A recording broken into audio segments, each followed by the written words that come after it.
दोस्तों नमस्कार। Current affair weekly dose में आपका स्वागत है। आज दिनांक है 18 अक्टूबर 2020 और संडे भी है। यदि आप हमें रेगुलरली फॉलो करते हैं तो आप जानते हैं संडे के दिन हम पिछले सप्ताह के सभी इंपॉर्टेंट करंट अफेयर्स को रिवाइज करते हैं।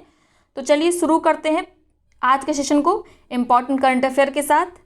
भारत में ड्रैगन फ्लाई का प्रथम जीवाश्म झारखंड के लातेहार जिले में देखा गया है।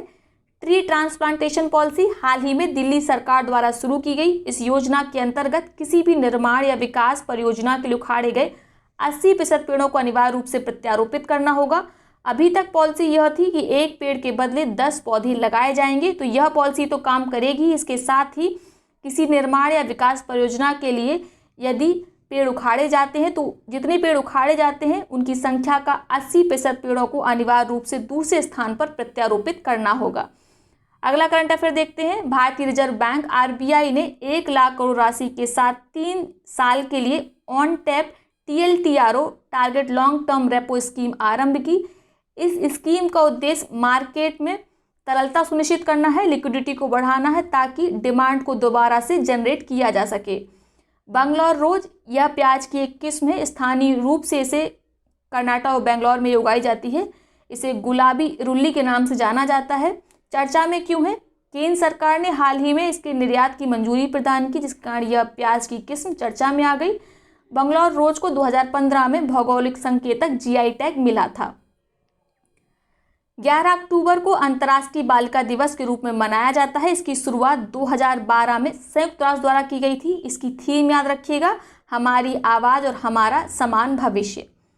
प्रधानमंत्री नरेंद्र मोदी ने स्वामित्व योजना मेरी संपत्ति मेरा हक के पायलट फेज के तहत उत्तराखंड के 50 गांवों में 6,804 लोगों को संपत्ति कार्ड बांटे। इन संपत्ति कार्ड की उपयोगिता क्या है?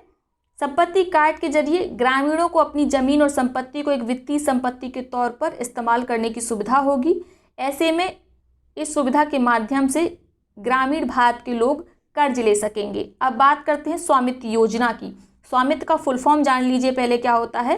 Survey of villages and mapping with improvised technology in village areas. यह पंचायती राज मंत्रालय की एक केंद्रीय योजना है। इसकी घोषणा प्रधानमंत्री नरेंद्र मोदी के द्वारा 24 अप्रैल 2020 को की गई थी। 24 अप्रैल को आप जानते हैं पंचायती राज दिवस होता है। इस योजना का मुख्य उद्देश्य ग्रामीण क्षेत्रों में घर के मालिक को अधिकार अभिलेख राइट ऑफ रिकॉर्ड उपलब्ध कराना है। इस योजना को 4 वर्षों 2020 से 2024 की अवधि में पूरे देश में लागू किया जाएगा। इसके साथ ही इस योजना में और क्या किया जाएगा? ग्रामीण भूमि का सर्वेक्षण किया जाएगा 2020 से 2024 के बीच ड्रोन द्वारा। ठीक है। साथ में ग्रामीण भारत में स्थिरता लाई जाएगी और एक सटीक भूमि रिकॉर्ड उपलब्ध होगा और बेहतर सर्वर इंफ्रास्ट्रक्चर का निर्माण किया जाएगा और जीआईएस नक्शा बनाया जा सके। इसमें ग्राम पंचायतों की मदद ली जाएगी और साथ में ग्राम पंचायतों को मदद भी दी जाएगी।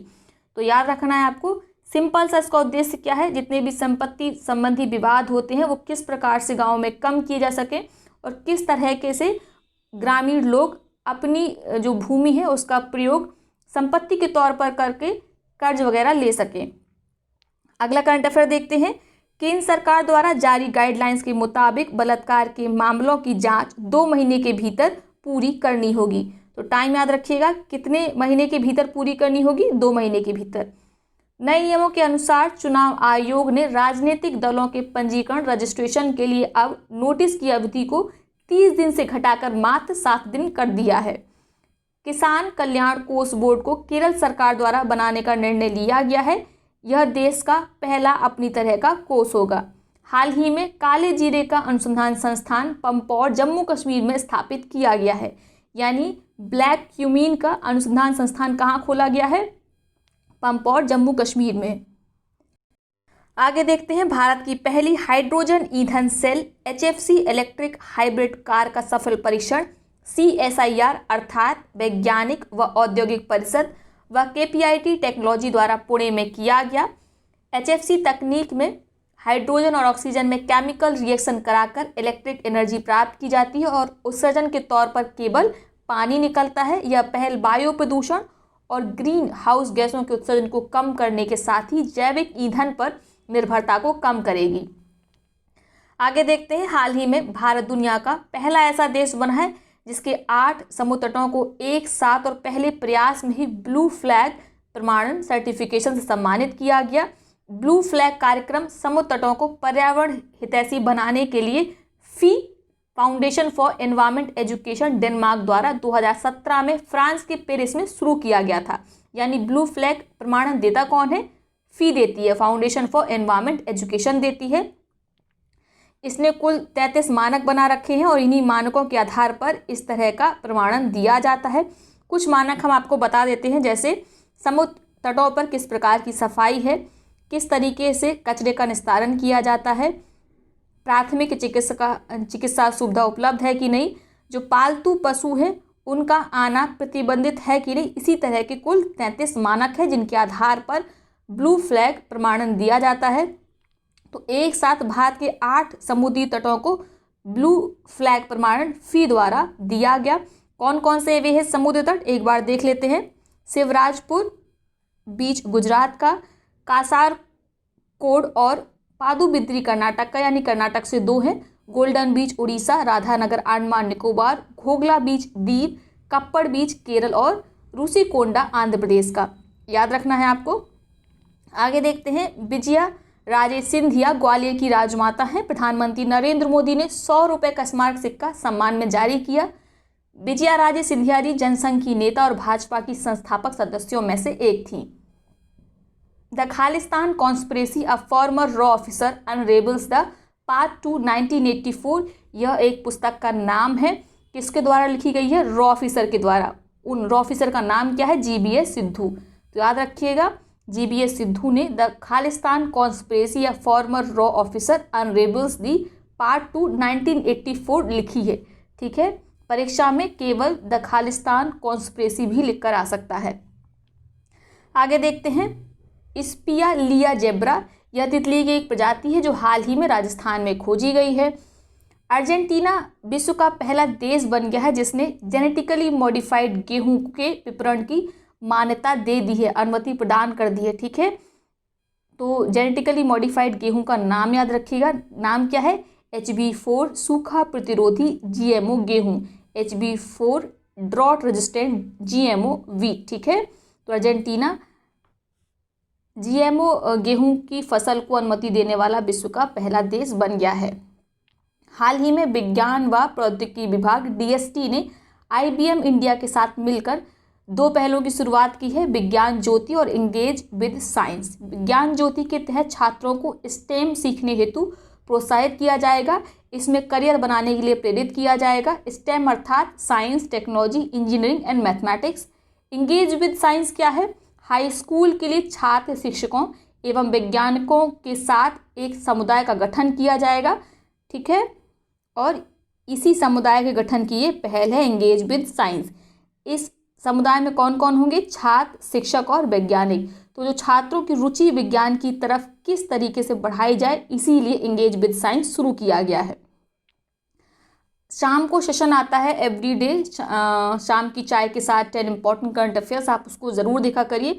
इसी तरह के कई सारे करंट अफेयर्स हम रोज़ कवर करते हैं और रोज़ 10-10 कवर करते हैं, कभी कम भी होते हैं। अगर परीक्षा की दृष्टि से इंपॉर्टेंट करंट अफेयर्स उस दिन नहीं आते हैं तो कम रहते हैं, तो आप उसको फॉलो करिए, वे अवश्य ही आपको फ़ायदा करेंगे। गोवा जल जीवन मिशन के तहत ग्रामीण क्षेत्रों में 100% कार्यात्मक घरेलू नल उपलब्ध कराकर भारत का पहला हर घर जल वाला राज्य बन गया है। जल जीवन मिशन की घोषणा प्रधानमंत्री नरेंद्र मोदी द्वारा 2019 में की गई थी। इसका उद्देश्य वर्ष 2024 तक सभी ग्रामीण घरों में पाइप जलापूर्ति सुनिश्चित करना है। जन आंदोलन, त्योहारों, सर्दियों के मौसम और अर्थव्यवस्था के पटरी पे आने के मद्देनजर यह आंदोलन शुरू किया गया। इसका नाम क्या है? जन आंदोलन। ठीक है, तो अभियान का नाम जरूर याद रखिएगा। इसके अंतर्गत प्रधानमंत्री ने लोगों को मास्क लगाने, हाथ धोने, सामाजिक दूरी, सोशल डिस्टेंसिंग का पालन करने का आग्रह किया है। आप जानते हैं त्यौहार आ रहे हैं और साथ में ही लगातार अब चूंकि लॉकडाउन खुल चुका है तो लोग काम के लिए बाहर निकल रहे हैं, इसलिए प्रधानमंत्री जी ने आग्रह किया है कि सभी लोग सोशल डिस्टेंसिंग को फॉलो करें, समय समय पर हाथ धोएं और मास्क लगाकर ही बाहर निकलें। 12 अक्टूबर को भारत की पश्चिमी, उत्तरी, उत्तर पूर्वी सीमाओं के पास संवेदनशील क्षेत्रों में सड़कों एवं पुलों की कनेक्टिविटी में नए युग की शुरुआत करते हुए रक्षा मंत्री राजनाथ सिंह ने 44 पुलों को राष्ट्र को समर्पित किया। ये पुल किसके द्वारा बनाए गए थे? सीमा सड़क संगठन BRO के द्वारा। ठीक है, इसके साथ ही अरुणाचल प्रदेश में नेचुफू सुरंग की आधारशिला रखी गई, किसके द्वारा? रक्षा मंत्री राजनाथ सिंह के द्वारा ही। ठीक है, इसका निर्माण सीमा सड़क संगठन द्वारा किया जाएगा। इसकी लंबाई कितनी है? 450 मीटर। मिंटी अग्रवाल को हाल ही में युद्ध सेवा पदक से सम्मानित किया गया और इसके साथ ही युद्ध सेवा पदक से सम्मानित होने वाली मिंटी अग्रवाल भारत की पहली महिला बन गई हैं। ठीक है, बालाकोट में एयर स्ट्राइक की कार्यवाही में स्क्वाड्रन लीडर मिंटी अग्रवाल ने उड़ान नियंत्रक की अहम भूमिका अदा की थी। ये इंपॉर्टेंट है, इसको बिल्कुल याद रखना है आपको, यह अवश्य ही किसी न किसी परीक्षा में पूछा जाएगा। फ्रेंच ओपन पुरुष सिंगल्स खिताब टेनिस स्टार राफेल नडाल ने सर्बिया के नोवाक जोकोविक को हराकर यह खिताब जीता। राफेल नडाल का यह अपना 13वां फ्रेंच ओपन है तथा 20वां ग्रैंड स्लैम है। अतः राफेल नडाल ने रोजर फेडरर के 20 ग्रैंड स्लैम खिताबों के सर्वकालिक रिकॉर्ड की बराबरी कर ली है। तो सारे पॉइंट पे फोकस कीजिएगा।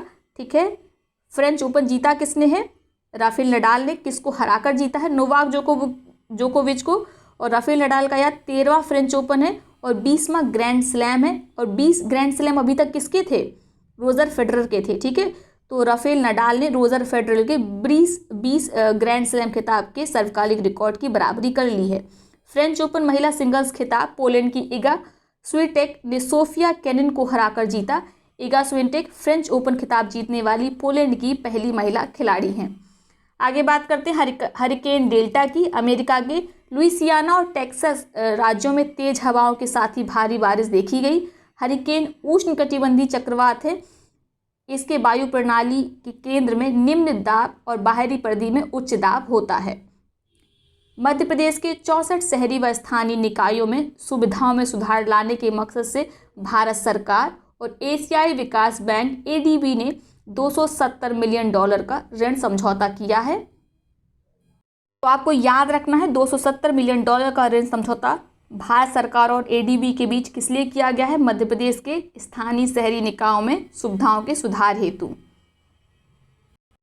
आगे देखते हैं हरीश कोटेचा। अमेरिका के चिर प्रतिष्ठित प्रेस्टिजियस सांद्रा निसे लाइफटाइम अचीवमेंट अवार्ड से सम्मानित किया गया है। Harish Kotecha Hindu charities for America के संस्थापक और प्रमुख हैं।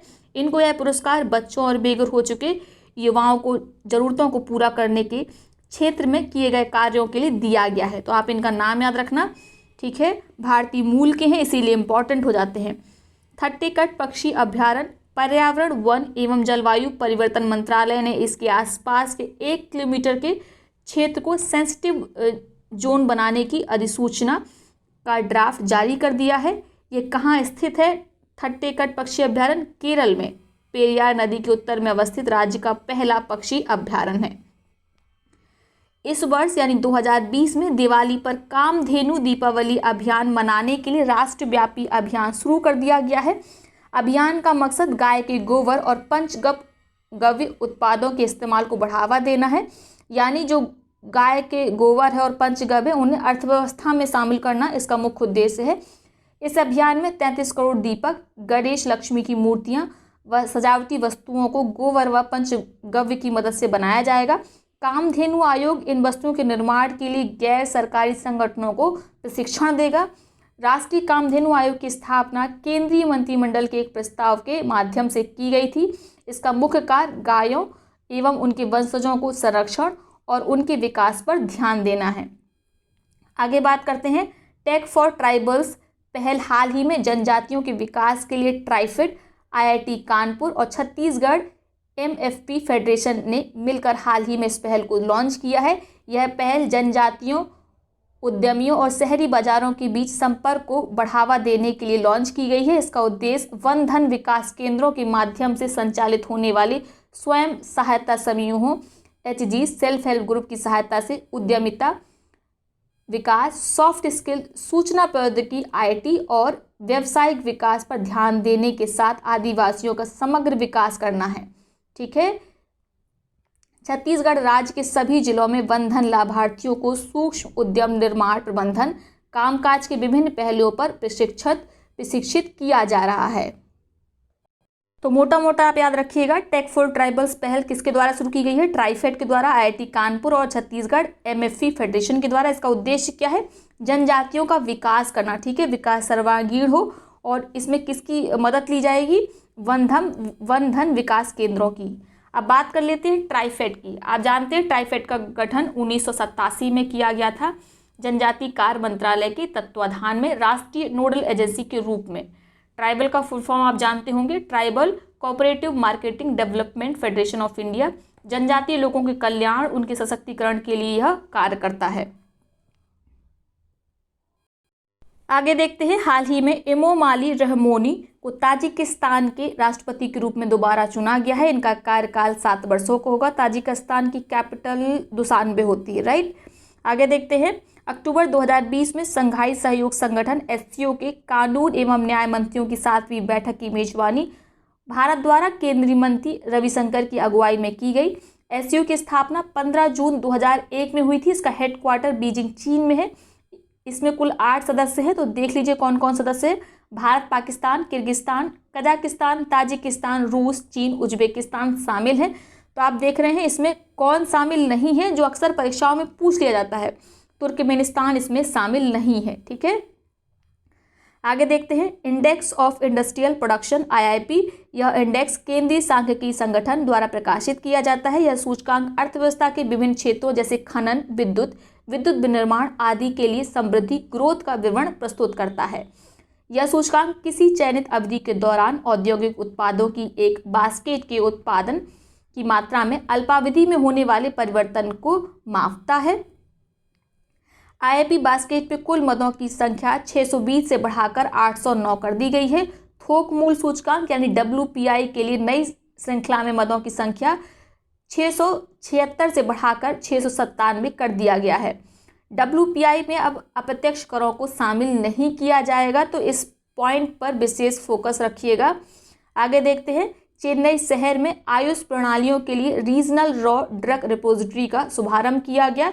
यह कच्ची दवाओं के प्रमाणीकरण मानक प्रोटोकॉल स्थापित करेगा, साथ ही औषधि पौधों का उत्पादन पर भी ध्यान देगा, ठीक है। आयुष मंत्रालय ने national raw drug repository and regional RDR की शुरुआत राष्ट्रीय औषधि पादप board, national medicinal plant board द्वारा की गई थी। आपको सरल शब्दों में बताएं, आपको बस याद रखना है कि चेन्नई शहर में आयुष मंत्रालय ने हाल ही में रीजनल रॉ ड्रग रिपोजिटरी की स्थापना की है, इसका शुभारंभ किया है। इन रिपोजिटरीज में होता क्या है, जितने भी मेडिसिनल प्लांट हैं उनके उत्पादन पर विशेष ध्यान दिया जाता है। इसके साथ ही जो दवाई हैं, नई दवाएं हैं, उनको किस तरह से सर्टिफिकेशन किया जाए, क्या स्टैंडर्ड्स हों, तो उनके लिए प्रोटोकॉल वगैरह जारी करती है। आगे देखते हैं, भारत नॉर्वे आयोग का 6वां सत्र 13 अक्टूबर को वर्चुअल रूप से आयोजित किया गया। दोनों पक्षों ने मातृ और बाल स्वास्थ्य पर द्विपक्षीय सहयोग के लिए अपनी प्रतिबद्धता जताई। Financial action task force FATF के एशिया प्रशांत समूह ने follow up report on mutual evaluation of Pakistan शीर्षक से एक रिपोर्ट जारी की।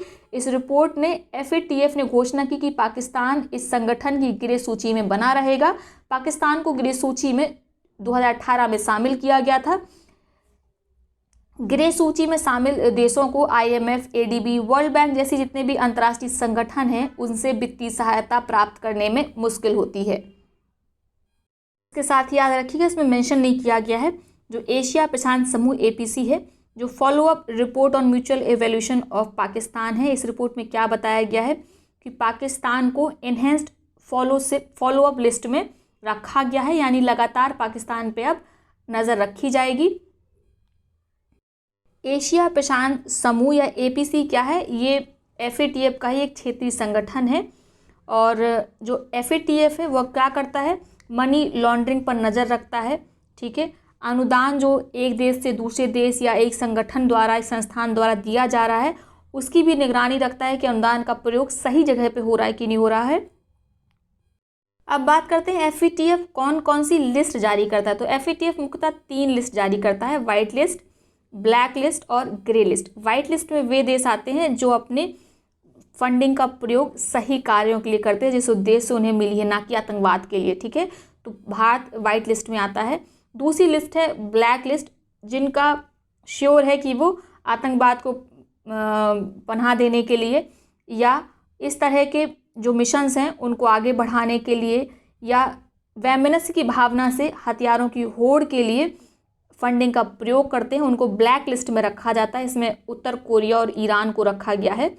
अब बात करते हैं ग्रे लिस्ट की, जिसका मेहमान पाकिस्तान है और भारत का तो पूरा प्रयत्न है कि पाकिस्तान लगातार ग्रे लिस्ट में बना रहे और कम से कम ग्रे लिस्ट में तो बना ही रखे, जबकि भारत चाहता कि इसे ब्लैक लिस्ट में शिफ्ट किया जा सके। लेकिन चीन हमेशा इसके पक्ष में वोट कर देता है। चीन है, मलेशिया है, जिसके कारण पाकिस्तान ग्रे लिस्ट में बना हुआ है, नहीं तो ये कब का ब्लैक लिस्ट में ट्रांसफ़र हो गया होता। इसमें क्या होता है, जो ग्रे लिस्ट में देश होते हैं उन पर लगातार नज़र रखी जाती है कि किस तरीके से फंड का प्रयोग कर रहे हैं, लेकिन कोई पुख्ता सबूत नहीं होता है कि हाँ आप आतंकवाद के लिए ही फंड का प्रयोग कर रहे हो। तो इस कारण ये मतलब कह सकते हैं कि निगरानी में रहते हैं और जिस दिन प्रूफ हो जाता है उनको शिफ्ट कर दिया जाता है ब्लैक लिस्ट में। अच्छा, लिस्ट में शिफ्ट करने का क्या फ़ायदा है, क्या नुकसान उठाना पड़ता है देशों को? तो जितने भी अंतर्राष्ट्रीय संगठन हैं जो वित्तीय सहायता देते हैं, जैसे IMF है, ADB है, वर्ल्ड बैंक है, इनकी सहायता ग्रे जो लिस्ट वाले देश हैं उनके लिए प्राप्त करना मुश्किल हो जाती है, जबकि जो ब्लैक लिस्ट वाले हैं उनको इनकी सहायता मिलती ही नहीं है, ठीक है। तो अब आपको मोटा मोटा समझ में आ गया होगा। आगे देखते हैं, केरल सार्वजनिक शिक्षा को पूरी तरीके से डिजिटल बनाने के लिए केरल देश का पहला राज्य बन गया है। यानी कि केरल में जितनी भी सरकारी स्कूल हैं वहाँ पे पूरी तरीके से जो एजुकेशन है उसको डिजिटलाइज कर दिया गया है। केरल सरकार ने इस तरह की पहल की शुरुआत 2018 में की थी। अब बात करते हैं देह पेशवा करनी की। पूर्व केंद्रीय मंत्री बाला साहब विरवे पाटिल की आत्मकथा का विमोचन प्रधानमंत्री नरेंद्र मोदी द्वारा किया गया। तो आपको याद रखना है, ये केंद्रीय मंत्री बाला साहब विरवे पाटिल की क्या है, आत्मकथा है, जिसका विमोचन प्रधानमंत्री नरेंद्र मोदी के द्वारा किया गया है। याद रखिएगा, थोड़ा अजीब सा नाम है, पूछा जा सकता है। विश्व आर्थिक मंच की 2021 की वार्षिक बैठक लुसेन बर्गेनस्टॉक स्विट्जरलैंड में होगी। महाराष्ट्र पुलिस ने भारतीय सेना के साथ पुणे में लुल्ला नगर में आतंकवाद विरोधी अभ्यास सुरक्षा कवच का आयोजन किया, ठीक है। किसने किया है? महाराष्ट्र पुलिस और भारतीय सेना ने। संयुक्त राष्ट्र के प्रीमियर मानवाधिकार निकाय में चीन, रूस, क्यूबा ने एक सीट जीती, वहीं सऊदी अरब को हार का सामना करना पड़ा। राजीव गौबा समिति दूरसंचार स्पेक्ट्रम आवंटन को कारगर बनाने के लिए भारत सरकार ने कैबिनेट सचिव राजीव गौबा के नेतृत्व में एक पैनल का गठन किया। यह पैनल अंतरिक्ष और टेलीकॉम विभाग के बीच 26 गीगाहर्ट्ज बैंड के संबंध में 5G स्पेक्ट्रम के विवाद को हल करेगा। गौरतलब है कि 5G को अपनाने के लिए रोड मैप का सुझाव देने के लिए 2018 में पोल राज समिति का गठन किया गया था। तो दोनों ही समिति याद रखिएगा, राजीव गौबा समिति और पोल राज समिति भी, ठीक है। किसे बनाया गया था पोल राज समिति को? 2018 में 5G को अपनाने के लिए किस तरह का रोड मैप होना चाहिए इस बारे में सुझाव देने के लिए। केंद्रीय मंत्रिमंडल ने जम्मू कश्मीर और लद्दाख के लिए राष्ट्रीय ग्रामीण आजीविका मिशन ग्रामीण विकास मंत्रालय के तहत रुपये 520 करोड़ के पैकेज को मंजूरी दी। राष्ट्रीय ग्रामीण आजीविका मिशन घरेलू आय को बढ़ाने में सक्षम है। यह मिशन 2011 में शुरू किया गया था और स्वर्ण जयंती ग्रामीण स्वरोजगार योजना का एक पुनर्गठित संस्करण है। स्वर्ण जयंती ग्रामीण स्वरोजगार योजना कब शुरू की गई थी? 1999 में। बात करते हैं स्टार्स प्रोजेक्ट की। स्टार्स का फुल फॉर्म देख लीजिए, strengthening teaching and learning results for state. हाल ही में विश्व बैंक, वर्ल्ड बैंक द्वारा सहायता प्राप्त परियोजना को केंद्रीय मंत्रिमंडल ने मंजूरी प्रदान की है। इसका उद्देश्य नई शिक्षा नीति को अमली जामा पहनाना है। यह परियोजना शिक्षा मंत्रालय के तहत स्कूल शिक्षा विभाग और साक्षरता विभाग द्वारा कार्यान्वित की जा रही है, जिसका उद्देश्य स्कूली शिक्षा की गुणवत्ता को सुधारना है। स्टार्स योजना की लागत कितनी है? 5,718 करोड़ रुपए, जिसमें वर्ल्ड बैंक कितना योगदान दे रहा है? 3,700 करोड़ रुपए का। इस धनराशि का प्रयोग कर राज्यों में टीचिंग लर्निंग रिजल्ट को मजबूत किया जाएगा। इस परियोजना में महाराष्ट्र, केरल, हिमाचल प्रदेश, राजस्थान, मध्य प्रदेश, उड़ीसा शामिल हैं। तो आपको याद रखना है यूपी शामिल नहीं है, ठीक है।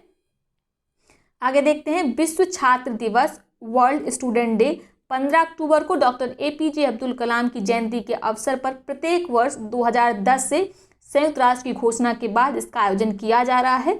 इस वर्ष की थीम आपको याद रखनी है, learning for people, prosperity and peace. पर्यावरण प्रदूषण रोकथाम और नियंत्रण प्राधिकरण यानी EPCA ने दिल्ली और इससे लगे शहरों नोएडा, ग्रेटर नोएडा, गाजियाबाद, फरीदाबाद, गुड़गांव में 15 अक्टूबर से डीजल जनरेटर के उपयोग पर प्रतिबंध लगा दिया है। आप जानते हैं यहाँ पर समस्याएं हो जाती हैं, जैसे ही सर्दी वाला मौसम आता है और जो आसपास के पंजाब, हरियाणा, उत्तर प्रदेश के ज़िले हैं, जो राज्य हैं, यहाँ पे जैसे ही पराली जलाई जाने लगती है तो जो प्रदूषण की समस्या है, वायु प्रदूषण की, वो काफ़ी ज़्यादा बढ़ जाती है। इसीलिए 15 अक्टूबर के बाद से यहाँ पे जो डीजल जनरेटर का उपयोग होता था उसको भी प्रतिबंधित कर दिया गया है। यह प्रतिबंध वायु प्रदूषण को नियंत्रित करने के लिए ग्रेडेड रिस्पांस एक्शन प्लान के तहत किया गया है। तो दिल्ली सरकार लगातार प्रयत्न कर रही है कि किस तरीके से पर्यावरण प्रदूषण को कर्टेल किया जाए। Food and drug administration FDA ने इबोला के इलाज के लिए पहली दवा को मंजूरी दी है। रीजेनरॉन फार्मास्यूटिकल्स द्वारा विकसित दवा को US रेगुलेटर्स ने बच्चों और वयस्कों के इलाज के लिए ठीक बताया है। जून में कांगो में इसका प्रकोप से लगभग 2300 लोग मारे गए थे। तो आपको याद रखना है किसने मंजूरी प्रदान की है इबोला के इलाज के लिए पहली दवा को, फूड एंड ड्रग एडमिनिस्ट्रेशन ने। अकितम अच्युतन नंबूदरी, इनके नाम से आप परिचित होंगे। हाल ही में आपने अभी पढ़ा भी होगा कि इन्हें 2019 का 55वां ज्ञानपीठ पुरस्कार से सम्मानित किया गया था। ये मलयालम कवि और लेखक थे। इनका हाल ही में 94 वर्ष की उम्र में निधन हो गया। 1973 में इन्हें साहित्य अकादमी से भी सम्मानित किया गया था और बाद में इन्हें पद्मश्री से भी सम्मानित किया जा चुका है। 16 अक्टूबर को विश्व खाद्य दिवस का आयोजन प्रत्येक वर्ष 1980 से किया जा रहा है। इस वर्ष की थीम याद रखिएगा, our actions are our future. 16 अक्टूबर 1945 में संयुक्त राष्ट्र ने खाद्य एवं कृषि संगठन की स्थापना की थी। इसीलिए इस दिवस की महत्ता को समझते हुए इस दिवस को यादगार बनाने के लिए निर्णय लिया गया कि 16 अक्टूबर को विश्व खाद्य दिवस मनाया जाएगा। ठीक है, यह निर्णय कब लिया गया? 1980 में, जबकि खाद्य एवं कृषि संगठन की स्थापना की गई थी 16 अक्टूबर 1945 को। ठीक है, और इसी अवसर पर प्रधानमंत्री नरेंद्र मोदी द्वारा खाद्य एवं कृषि संगठन FAO की स्थापना की 75वीं वर्षगांठ पर 75 रुपये का स्मारक सिक्का भी जारी किया गया है। अर्थ शॉर्ट पुरस्कार, पर्यावरण एवं जलवायु संकट के क्षेत्र में नया पुरस्कार आ गया है, इसको याद रखिएगा। अगली बार से ये प्राइज़ दिया भी जाने लगेगा, तो परीक्षा के लिए आपके लिए एक और प्राइज़ बढ़ गया जिसको आपको याद रखना है। तो इस पुरस्कार की शुरुआत किसने करी है? प्रिंस विलियम एवं द रॉयल फाउंडेशन ने। किस क्षेत्र में? पर्यावरण एवं जलवायु संकट के क्षेत्र में। एपीवैक कोरोना, रूस के द्वारा दूसरी कोविड-19 वैक्सीन को मंजूरी प्रदान कर दी गई है। तो ये दूसरी वैक्सीन का नाम है। पहली वैक्सीन का नाम जो रूस ने जारी की थी, ठीक है, उसका नाम क्या था? Sputnik V। Central bank of the year award 2020 से हाल ही में बैंक ऑफ घाना को सम्मानित किया गया तथा गवर्नर ऑफ द ईयर 2020 से बैंक ऑफ गवर्नर के गवर्नर मार्क कॉर्नी को सम्मानित किया गया है। ठीक है, तो मार्क कॉर्नी को किस अवार्ड सम्मानित किया गया है? Governor of the year. ये कहाँ के गवर्नर हैं? बैंक ऑफ इंग्लैंड के। आगे देखते हैं, संयुक्त राष्ट्र द्वारा जारी रिपोर्ट के अनुसार जलवायु आपदाओं से सबसे ज़्यादा प्रभावित होने वाले शीर्ष देश कौन से हैं? क्रमशः तो पहले नंबर पर है चीन, दूसरे नंबर पर अमेरिका, तीसरे नंबर पर है भारत। यह रिपोर्ट जिसने जारी की है? संयुक्त राष्ट्र ने। मर्डर हार्नेट एक जहरीली मक्खी है और फरी पुरन कैटरपिलर एक जहरीला कीट है। ठीक है, और इनके काटने से मृत्यु हो सकती है। और ये चर्चा में क्यों है? जो मर्डर हॉर्नेट है ये मुख्यतः मूल रूप से कहाँ की है? चीन की है, जबकि जो फरी पुरन कैटरपिलर है ये अमेरिका का है। लेकिन इन दोनों की संख्या लगातार अमेरिका में बढ़ रही है, जिसके कारण ये चर्चा में है। आगे देखते हैं, केंद्र सरकार ने किसान रेल के जरिए अधिसूचित फलों एवं सब्जियों की ढुलाई पर 50% की सब्सिडी देने की घोषणा की। यह subsidy operation green top to total योजना के तहत दी जाएगी। आपको याद होगा 2020 के बजट में किसान रेल योजना की घोषणा की गई थी, जिसके तहत जो भारतीय रेल है वह रेफ्रिजरेटेड कोच बनाएगा और जो किसान की जल्दी ख़राब होने वाली फसल है, जैसे फल, सब्जियां, दूध, मांस, अंडे, इनको इन रेफ्रिजरेटेड कोच के माध्यम से कम समय में रेलवे द्वारा एक स्थान से दूसरे स्थान पर पहुंचाएगा। तो इसी में जो फल और सब्जियों की ढुलाई होती थी उसमें 50% की सब्सिडी देने की घोषणा हाल ही में केंद्र सरकार ने की है। और इस तरह की जो किसान रेल थी, पहली किसान रेल, वो 7 अगस्त 2020 को महाराष्ट्र के देवलाली से बिहार के दानापुर के बीच चलाई गई। दूसरी कब चलाई गई, ये कमेंट बॉक्स में आप मुझे बताइए। आगे देखते हैं, शोभा नायडू, ये प्रसिद्ध नृत्यांगना थी। 64 वर्ष की आयु में इनका निधन हो गया। यह कुचिपुड़ी नृत्य की प्रतिपादक थी। नागरनाल स्टील प्लांट एनएसपी छत्तीसगढ़ में स्थित है। हाल ही में आर्थिक मामलों में मंत्रिमंडलीय समिति ने राष्ट्रीय खनिज विकास निगम एनएमडीसी लिमिटेड से इसके डीमर्जर को स्वीकृति प्रदान कर दी है। थैलीसीमिया बाल सेवा योजना, केंद्रीय स्वास्थ्य और परिवार कल्याण मंत्रालय ने इस योजना का दूसरा चरण शुरू किया है। पहला चरण 2017 में शुरू किया गया था। थैलीसीमिया एक आनुवांशिक रक्त विकार रोग है। इसमें लाल रुधिर कणिका, आरबीसीज व हीमोग्लोबिन की जो मात्रा होती है वो सामान्य से कम हो जाती है। याद रखिएगा, कई बार पूछा गया है, ठीक है। थैलीसीमिया क्या है? पहली बात तो आनुवांशिक रोग है। दूसरा आपको याद रखना है, यह क्या है? रक्त विकार रोग है। कई बार पूछा थैलीसीमिया क्या है? हृदय विकार रोग है या इस त्वचा विकार रोग है? तो आपको याद रखना है ये रक्त विकार रोग है। अब बात करते हैं राष्ट्रीय पोत पुनर्चक्रण प्राधिकरण की। देश में सिप रिसाइकलिंग से जुड़ी गतिविधियों के लिए इस प्राधिकरण की स्थापना गांधीनगर गुजरात में की जाएगी। इम्पॉर्टेंट है, इसको बिल्कुल रट डालिए। भानु अथैया, हाल ही में इनका निधन हो गया। ऑस्कर विजेता थे ये, कॉस्ट्यूम डिज़ाइन की थी इन्होंने रिचर्ड एटनबरो की फिल्म गांधी में, ठीक है। और इन्हें कॉस्ट्यूम डिज़ाइन के लिए ऑस्कर से नवाजा गया था। तो आपको याद रखना है, भानु अथैया का निधन हो गया। वे कौन थे? ऑस्कर विजेता थे, कॉस्ट्यूम डिज़ाइनर थे, ठीक है। किस फिल्म के लिए इन्होंने कॉस्ट्यूम डिज़ाइन किया था जिसके लिए इन्हें ऑस्कर दिया गया? फिल्म का नाम है गांधी। किसकी फिल्म है? रिचर्ड एटनबरो की। सस्त रामानुजन पुरस्कार ये शाई एवरा को दिया गया। ये यूएसए और इजराइल जैसे कॉलेजों में पढ़ाते हैं, इन देशों के कॉलेजेस में पढ़ाते हैं। यह पुरस्कार गणित के क्षेत्र में दिया जाता है। तो आपको याद रखना है, सस्त रामानुजन पुरस्कार शाई एवरा को दिया गया। आईएनएस सिंधुवीर, भारत म्यांमार नौसेना को आईएनएस सिंधुवीर नामक पनडुब्बी पहुंचाने वाला है। यह 3000 टन की है, ठीक है। डीजल इलेक्ट्रिक सबमरीन है। सबमरीन अर्थात पनडुब्बी जो लगातार 45 दिन तक समुद्र के भीतर रह सकती है। तो बस आपको इतना याद रखना है, आईएनएस सिंधुवीर भारत किसको दे रहा है? म्यांमार को दे रहा है। ग्लोबल हंगर इंडेक्स 2020 की बात करते हैं। काफ़ी चिंताजनक स्थिति है भारत की।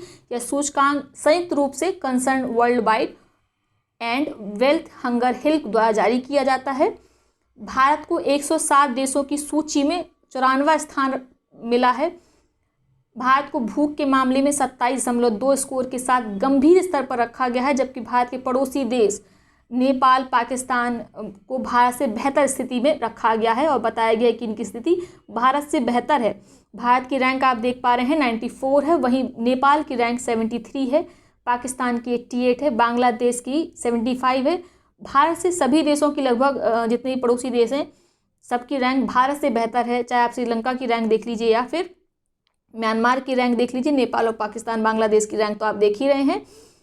भारत में 14% आबादी अल्पपोषित है, इस रिपोर्ट में बताया गया। इसमें यह भी कहा गया कि 37.4% बच्चों को की जो स्टंटिंग दर है उसको दर्ज किया गया है, ठीक है। यानी कि 37.4% बच्चे स्टंटिंग का शिकार है। स्टंटिंग अर्थात आयु के हिसाब से बच्चों की लंबाई ना बढ़ना, ये भी कुपोषण का एक परिणाम होती है। पिछले वर्ष 2019 में भारत की रैंक कितनी थी? 102 थी। वो रैंक 117 देशों में निकाली गई थी।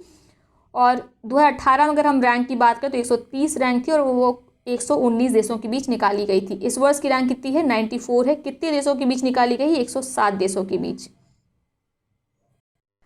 आगे देखते हैं, थाईलैंड में राजशाही के खिलाफ 3 महीने से चल रहे प्रदर्शन के बीच आपातकाल की घोषणा कर दी गई है। तो कई बार प्रश्न डायरेक्ट पूछ लिया जाता है, किस देश में राजशाही के खिलाफ चल रहे प्रदर्शन के कारण आपातकाल की घोषणा हाल ही में की गई? तो आप याद रखना थाईलैंड, ठीक है। लांसेट मेडिकल रिपोर्ट के अनुसार भारत की जीवन प्रत्याशा देख लेते हैं। 1992 में 59.6 वर्ष से बढ़कर 2019 में 70.8 वर्ष हो गई है। केरल में जीवन प्रत्याशा सबसे अधिक है, कितनी है? 77.3 से 70.3। इस रिपोर्ट के अनुसार भारत में मातृ मृत्यु दर में कमी आ रही है, जो कि एक पॉजिटिव न्यूज़ है। आगे देखते हैं, विश्व तपेदिक रिपोर्ट 2020, विश्व स्वास्थ्य संगठन द्वारा यह रिपोर्ट जारी की गई। कोविड-19 दुनिया में टीबी से होने वाली मौतों को 0.2 से 0.4 मिलियन तक बढ़ा सकता है। अर्थात हमने जितनी अभी तक टीबी से लड़ने में जो प्रोग्रेस हासिल की थी पूरे विश्व में, ये कोविड-19 उसको 8 साल पीछे ढकेल सकता है। दुनिया में टीबी से 44% मामले केवल फिलीपींस, इंडोनेशिया, दक्षिण एशिया से आते हैं। दवा प्रतिरोधी टीबी, ड्रग रेजिस्टेंट टीबी के सबसे ज़्यादा मामले 3 देशों से आते हैं। कौन से हैं वे 3 देश? भारत, चीन और रूस। ठीक है, भारत ने कब तक अपना लक्ष्य रखा है टीबी को मिटाने का? 2025 था, जबकि WHO का विश्व से टीबी उन्मूलन का लक्ष्य कब तक का है? 2030 तक, याद रखिएगा। आगे देखते हैं, आसन संरक्षित अगार आर्द्रभूमि, उत्तराखंड को रामसर स्थल का दर्जा दिया गया है। यह उत्तराखंड की पहली रामसर आर्द्रभूमि है। आपको बताते चलें, यह दक्षिण एशिया की सबसे ऊंचाई पर स्थित आर्द्रभूमि है। तो आसन संरक्षित आगार आर्द्रभूमि को जब रामसर स्थल का दर्जा मिल गया है, तो अब भारत में कुल कितनी रामसर साइट्स हो गई हैं? याद रखना 38। ठीक है, अभी हाल में ही यूपी की 6 साइट्स को दिया गया था और पंजाब की 3 साइट्स को, और एक महाराष्ट्र से थी। इन सबको भी आर्द्रभूमि का दर्जा दिया गया था। यूपी की जितनी भी साइट्स हैं उनको ज़रूर याद रखिएगा। कहें तो हम आपको एक बार रिवाइज करा देते हैं। उन्नाव का नवाबगंज पक्षी विहार, गोंडा का पार्वती अर्का वर्ल्ड सेंचुरी, मैनपुरी का समन पक्षी विहार, रायबरेली का समसपुर पक्षी विहार, हरदोई के सांडी पक्षी विहार एवं इटावा के सरसई नावर झील को वेटलैंड के रूप में मंजूरी प्रदान की गई। ठीक है, आगे देखते हैं, न्यू शेफर्ड यह रॉकेट प्रणाली है जो ब्लू ओरिजिन कंपनी द्वारा निर्मित की गई है। ब्लू ओरिजिन किसकी कंपनी है? जो अमेजन के संस्थापक हैं जेफ बेजोस, जो कि विश्व के सबसे अमीर व्यक्ति भी हैं, उनकी यह कंपनी है ब्लू ओरिजिन, और इसने हाल ही में न्यू शेफर्ड नाम का एक रॉकेट प्रणाली विकसित की है। यह रॉकेट प्रणाली पर्यटकों को अंतरिक्ष में ले जाएगी। 17 अक्टूबर को प्रतिवर्ष अंतर्राष्ट्रीय गरीबी उन्मूलन दिवस के रूप में मनाया जाता है। संयुक्त राष्ट्र महासभा UN जनरल असेंबली द्वारा 22 दिसंबर 1992 को जारी प्रस्ताव द्वारा इसे मनाने का निर्णय लिया गया था। तो आपको थीम याद रखनी है, अंतर्राष्ट्रीय गरीबी उन्मूलन दिवस की क्या है? सभी के लिए पर्यावरण एवं सामाजिक न्याय। आगे देखते हैं, स्केल एंड्रॉयड ऐप। चमड़ा क्षेत्र कौशल परिषद LSSC ने हाल ही में अपनी सेवाओं में गुणवत्ता आश्वासन को एकीकृत इंटीग्रेट करने के लिए एक मंच प्रदान करने के लिए इस ऐप को लॉन्च किया है। विशाल V वर्मा, यूनेस्को में भारत का अगला स्थायी प्रतिनिधि नियुक्त किया गया है विशाल V वर्मा जी को, और ये किसका स्थान लेंगे? जावेद अशरफ जी का। आगे देखते हैं, द बैटल ऑफ बिलोंगिंग, यह शशि थरूर की पुस्तक है और उनकी जो प्राचीन पुस्तक थी, पुरानी पुस्तक थी why I am a Hindu, ये पुस्तक उसी का विस्तार है। तो देखिए 2 पुस्तक आपको याद कर लेनी है शशि थरूर की, why I am a Hindu, ठीक है, इसी का विस्तार करते हुए उन्होंने एक नई किताब लिखी, द बैटल ऑफ बिलोंगिंग। ठीक है, जस्टिस मदन बी लोकुर समिति पंजाब, हरियाणा, उत्तर प्रदेश के राज्यों में पराली जलाने की घटनाओं पर निगरानी और रोकथाम के उपचार के लिए 1 सदस्यीय समिति का गठन किया गया है। ठीक है, ये 1 सदस्यीय समिति है जो नज़र रखेगी जो पराली जलाने की घटनाएं होती हैं। ठीक है, और इन गतिविधियों पर किस तरीके से रोकथाम लगाई जाए इसके लिए उपाय भी देगी। इनकी मदद कौन करेंगे? तो जितने भी NCC और स्काउट्स गाइड्स के छात्र होते हैं वो जस्टिस मदन बी लोकुर समिति की मदद करेंगे। तो ये है आज का सेशन। आपको यदि वीडियो पसंद आया तो वीडियो को लाइक करिएगा, साथ ही अपने मित्र और सहपाठियों के साथ शेयर अवश्य करिएगा इस वीडियो का। और अगर आपको PDF चाहिए हो तो आप हमारे टेलीग्राम चैनल को ज्वाइन कर लीजिए, लिंक डिस्क्रिप्शन बॉक्स में दिया हुआ है। बहुत बहुत धन्यवाद।